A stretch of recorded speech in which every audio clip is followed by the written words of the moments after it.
The main problem with the firefighting effort is the winds. The fire is on some rugged terrain. The winds are stopping firefighters from getting into that first line of defense on this blaze. Now, there could be some help coming for this area. FEMA authorizing some federal funds now to help with this fire. The firefighting cost could be astronomical, and FEMA could pay for up to about 70% of it. The state requested the funding yesterday afternoon to kind of get the ball rolling because this fire continues to grow. At that time, more than 100 homes were threatened, and the fire was threatening gas and oil wells on some property. Also, the Strawberry River watershed.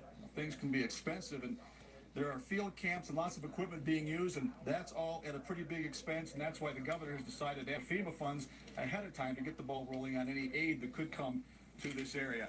The winds today, again, a very frustrating day for firefighters. Some of the 35, 40 miles an hour, 50 miles an hour. Sterling's been keeping an eye on that today, and Sterling, we need a break. If they could get a break from the winds, they could get more firefighting efforts up on that hillside. Mark, I'm looking at that flag behind you up on the pole there, and it's pretty well stretched out straight. Winds gusting pretty strong, and the reason for that is we have a stationary front. That means it's not cold. It's Damn, dude. Seeing across central and southern Utah.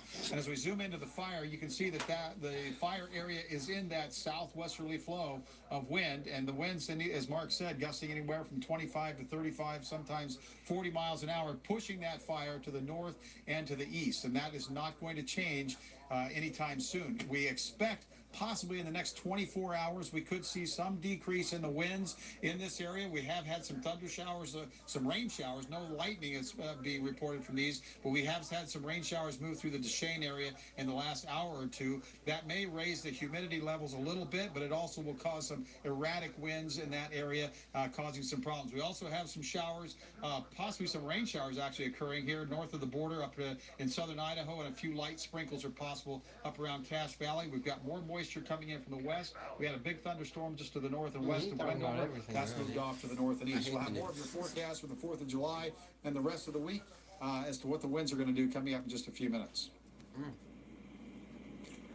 All right, thanks, Sterling. And as we know, things can change quickly when you have a fire like this and with these winds.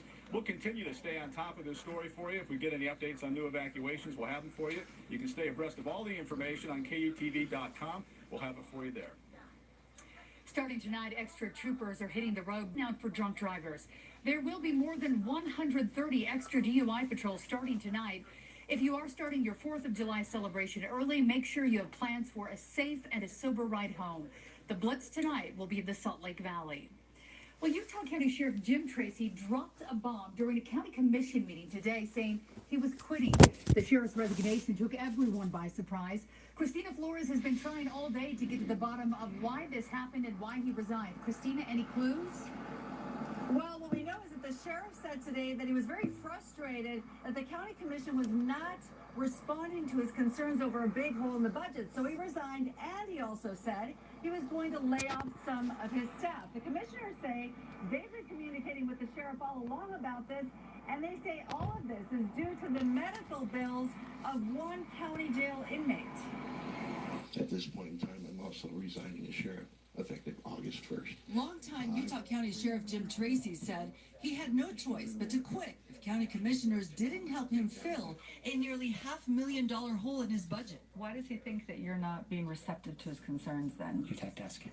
Utah County Commissioner Nathan Ivey. I tried to talk him out of it. I thought that it was a bad idea. And County Commissioner Bill Lee said they didn't see the resignation coming. The sheriff said the medical bills of one inmate at the county jail have skyrocketed to nearly $500,000, which his budget cannot afford. The only way to find the money, he said, is to lay off staff. The laying people off is not going to happen. Do you feel like it's necessary to lay people off as the sheriff suggested? Ivey said one county